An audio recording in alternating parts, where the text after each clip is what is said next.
Hello my fellow readers, in this video I'm going to review another webtoon series, and this one is Finding Camilla.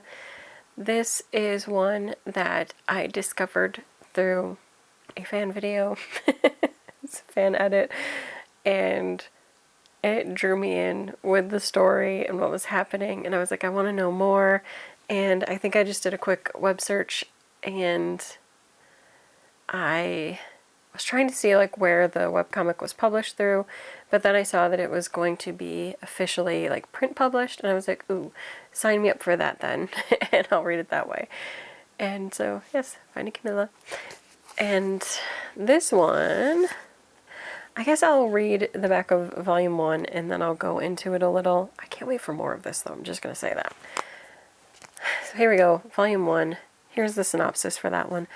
Plucked from the life she knows, 12-year-old street urchin Camilla is kidnapped from her mother in the dead of night by her father's family, the Honorable House Bale. Though they welcome her with warm smiles and open arms, she quickly catches on to their ulterior motive. She is to play the role of their second son, Camellia's Bale, and act as a healthy substitute for their sickly heir. To make things more complicated, Camellia Bale's striking beauty and adorable mannerisms capture the attention of both the Crown Prince and the son of Duke Ihar. Amid all the secrets and lies, Camilla swears that one day she will reclaim the life that was stolen from her. And I have 2 volumes of this so far, and I can't wait for more, but again, this is one I sort of am waiting for more because I could just read it online. You know, well, through the app, whatever. But alas, I won't, because I really, really, really want to keep reading it print-wise, even though I look forward to reading more. So, yes, when the story begins, Camilla is a young girl living in the slums. Her mother is trying her hardest to survive and have them goodbye. And then I feel like it's saying that they come to her in the dead of night. I feel like something had happened with the mom, like she went missing or something. I don't remember. But anyway, she is taken back to her father's estate, the Bale estate, and it's mostly by her stepmother. And this is all the machinations of the stepmother. The stepmother's son, who is older than Camilla, is very ill, but she doesn't want that to be the focus.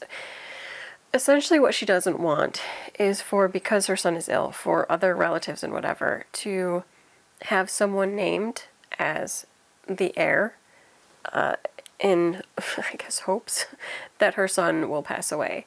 And so the way to offshoot other people from family coming in and trying to name their kids as the next in line, she pulls Camilla up and out as sort of a distraction, a diversion to what is happening with her son.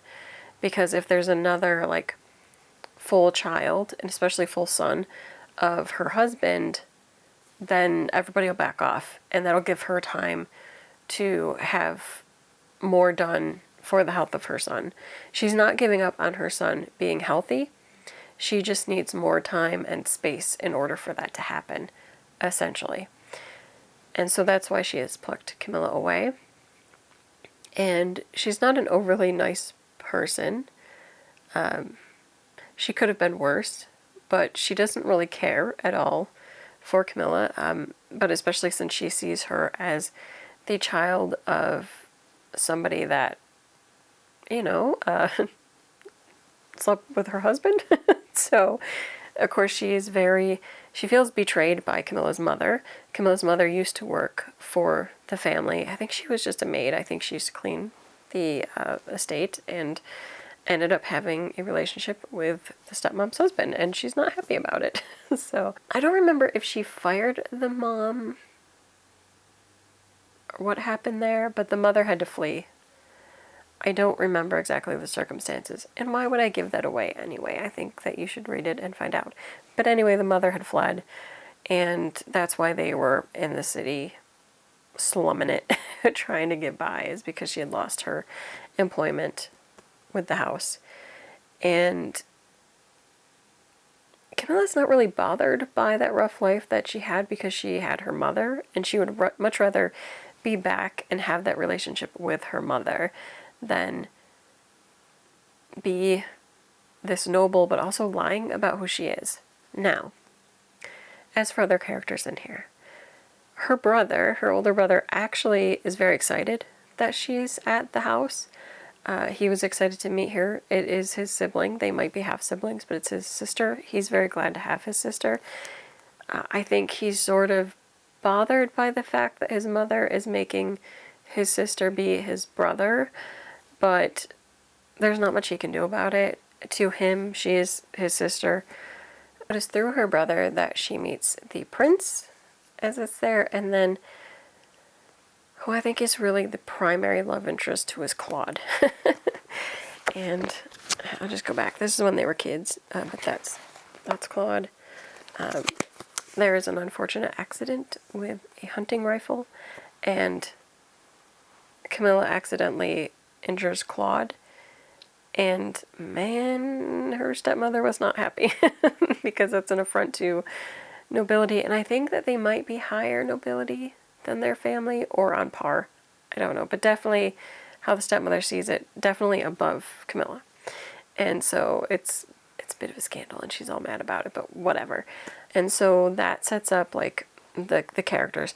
Now there's not too much interaction with either the prince or Claude after that initial meeting and the awfulness, but there's also like a time jump. The main important thing here is that during that time, her brother takes a turn for the worse, and they are extremely worried, and he ends up getting sent to a country, I think it's north of them, and I don't remember what it is now, but he ends up going away there because it's supposed to be better for his health, and I think they have better like doctors and stuff, so he goes away, and I guess for the most part, at this point, Camilla leads like a semi-okay life, but there's a time jump. So the main problems with Camilla is that she has to live as a boy during this time, but at least she's being fed, she's getting an education at home, but all that jazz.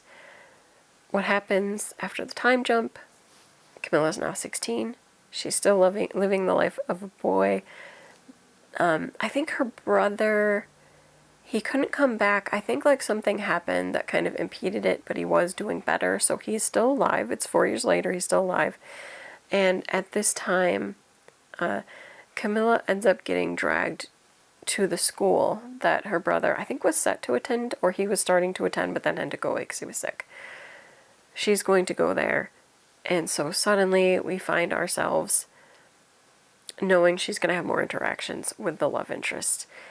Now, Camilla's excited to go to the school, not because of the school, it is in the city, and so she's hoping to have time to sneak away, be able to dress as a girl, but also maybe run into her mom.